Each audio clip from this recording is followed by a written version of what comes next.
हम लोग आतिथ्य सत्कार कर सकते। सब लोग चंदन फूल अक्षत थाली लोटा में जल लेकर के आते हैं। जैसे ही उद्वालक ऋषि जल को लेकर के ब्राह्मण देवता की तरफ बढ़ते हैं पैर धोने के लिए, जो भगवान विष्णु ब्राह्मण के वेश में थे उनको रोक देते हैं। और आप मेरे पूजन करने के योग्य नहीं हो, आप मेरा पूजन नहीं कर सकते हो, मैं तुम्हारा आतिथ्य सत्कार नहीं कर स्वीकार नहीं कर सकता। बालक इस सोच में पड़ जाते हैं। ये विप्र देवता, मैं त्रिकाल संध्या करता हूँ, सुबह शाम और दोपहर गायत्री का नित्य प्रतिदिन जप करता हूँ, हवन करता हूँ, फिर भी मेरे अंदर कौन सी ऐसी कमी है जिसको देख करके आप बोल रहे हैं कि आप मेरा आतिथ्य स्वीकार नहीं करेंगे, मैं आपका पूजन करने योग्य नहीं हूँ, ऐसी कौन सी कमी है मेरे अंदर, कृपया बताओ। क्योंकि ये भी डर था उद्वालक ऋषि को कि अगर कोई अतिथि आपके यहाँ आपके दरवाजे पे आता है और वह निराश होकर के बिना आतिथ्य सत्कार स्वीकार किए वापस जाता है तो वह अपना पाप छोड़ जाता है, आपका पुण्य जो है हरण करके लेके चला जाता है। ये भी डर।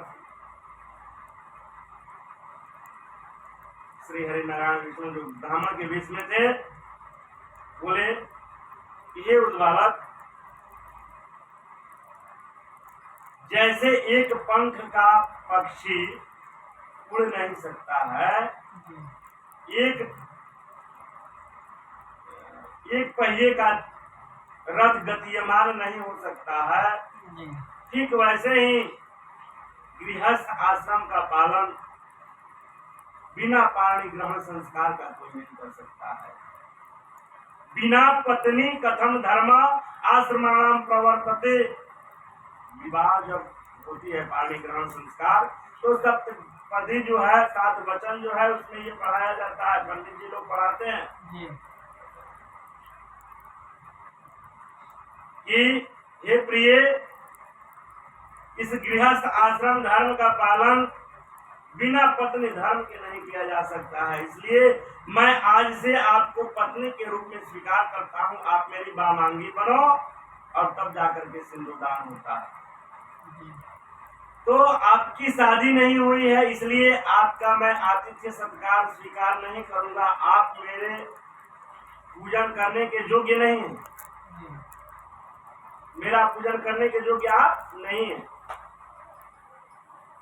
सोच में पड़ गए कि अगर जो है विप्र देवता वापस जाते हैं तो अपना पाप छोड़ के जाएंगे और अब मेरा पुण्य जो है हरण करके लेके चले जाएंगे, और इतना जल्दी शादी कराएगा कौन। उद्वालक ऋषि बोले कि कोई तो उपाय होगा जिससे मैं आपका आतिथ्य सत्कार कर सकूं। श्री हरि नारायण बोले, ये उद्वालक, ये तो ब्राह्मण और नाव का काम ही है एक दूसरे का संबंध जोड़ना। आज ना हम लोग अपने से जो है शादी के लिए बच्चे अगर योग्य हो गए तो ढूंढने निकल जाते हैं वर और कन्या, लेकिन पहले के जमाने में पंडित जी और हजाम इन लोगों की जिम्मेदारी होती थी शादी विवाह का जोड़ना।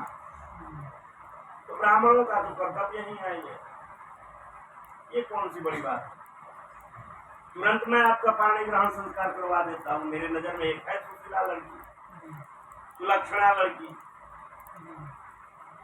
तुरंत जो है ज्येष्ठा जो दरिद्री थे उसका आवाहन किया श्री हरि नारायण विष्णु जो ब्राह्मण के वेश में थे, और उस दरिद्री के साथ उद्वालक ऋषि का पाणी ग्रहण संस्कार तत्क्षण हुआ, और फिर दोनों मिलकर के भगवान विष्णु जो ब्राह्मण के वेश में थे उनका जो है आतिथ्य सत्कार किए, चरण पखारे, चंदन टीका लगाए, भोजन करे। भगवान विष्णु पुनः वहां से वापस अपने क्षीर सागर वैकुंठ धाम को आ गए। 2-4 दिन जब व्यतीत होता है, एक दिन मध्य रात्रि में दरिद्री जो थी बिस्तर छोड़ के बैठ जाती है और पुका फाड़ के रोने लगती है। जब नींद खुलती है उद्वालक ऋषि की, मेरे आश्रम में औरत की रोने की आवाज क्या कारण है, कौन औरत है ये? देखते हैं तुम तो दरिद्र थी इनकी पत्नी। पूछे कि हे प्रिय क्या कष्ट है, क्यों रो रही हो?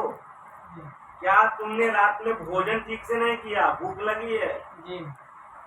किसी बालक ने तुमको कुछ कहा? क्या कारण है? दरिद्री बोली कि ये जो बच्चे हैं सुबह सुबह 4 बजे भोर में जग करके और वेद का पाठ करने लगते हैं, तो ठीक वैसे मालूम होता है जैसे शीशा पिघला करके मेरे कान में कोई डाल रहा हो। फिर जब 5-6 बजता है और हवन शुरू करते हैं, तो उस हवन से जो धुआं निकलता है, वह धुआं जब मैं ग्रहण करती हूँ तो लगता है जैसे मेरे नाक का रसा फट गया है। मैं यहाँ आपके आश्रम में नहीं रहूंगी।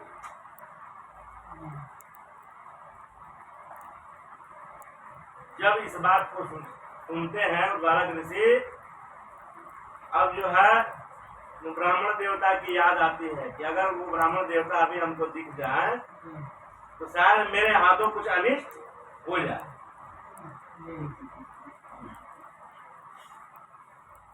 फिर याद आता है कि जत्र नार्यस्तु पूज्यन्ते रमन्ते तत्र देवता।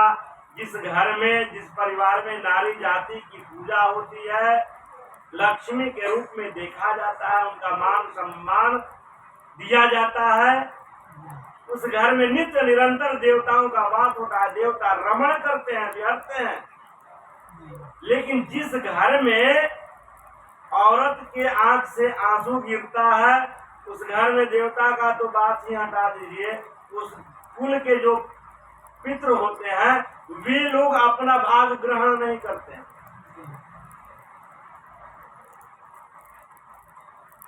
यहाँ गृहस्थ आश्रम धर्म का भी पालन करना था उस बालक ऋषि का।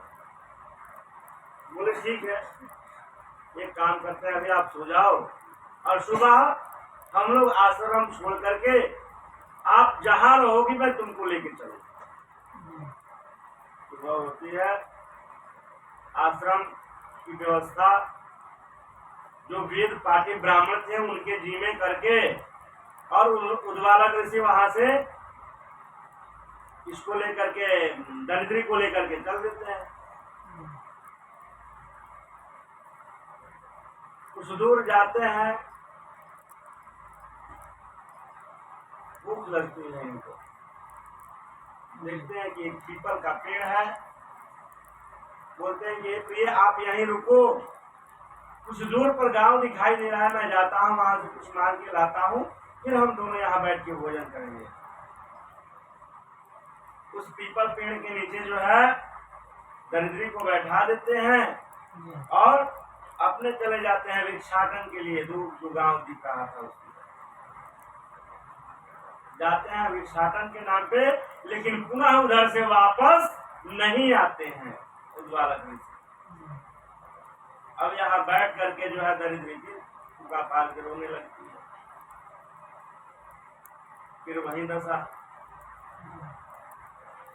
माता लक्ष्मी कहती है कि कैसे घर में ले जाकर के मेरे बहन की शादी आपने करा दी, किस अभागे के यहाँ जाके शादी करा दी कि उसको जो है पुनः वह छोड़ करके और अपने पता नहीं कहाँ चला गया है।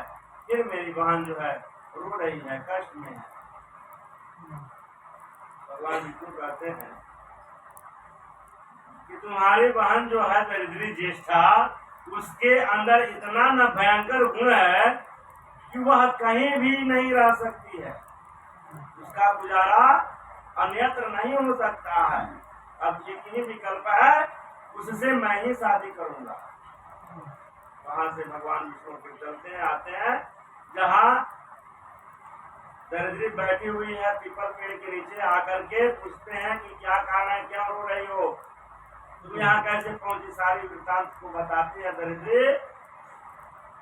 भगवान विष्णु कहते हैं कि ठीक है, अब मैं कुछ सोचता हूँ, ये बताओ तुम क्या चाहती हो? दरिद्री बोलती है क्या चाहते हो? हमसे छोटी बहन जो लक्ष्मी है उसकी सारे घर में पूजा की जाती है, सब लोग उसको मेवा मिष्ठान भोजन अर्पण करते हैं और मुझको कोई प्रणाम भी नहीं करता है। आखिर वो मेरी छोटी बहन है, उसकी पूजा अगर हर घर में होती है तो मेरी भी पूजा होनी चाहिए, मेरी भी यही लालसा है। भगवान विष्णु बोले ठीक है, वो भी तो दरिद्री की पूजा भी होती है हर घर में। कब होती है बोलिए? दरिद्री की पूजा करते हैं आप लोग?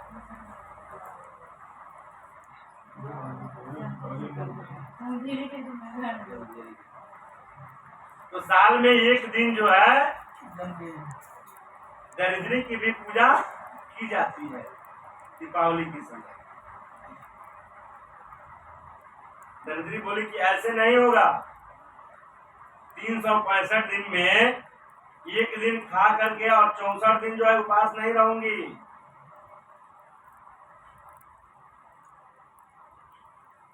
भगवान विष्णु बोले ठीक है, मैं अब आपके साथ ही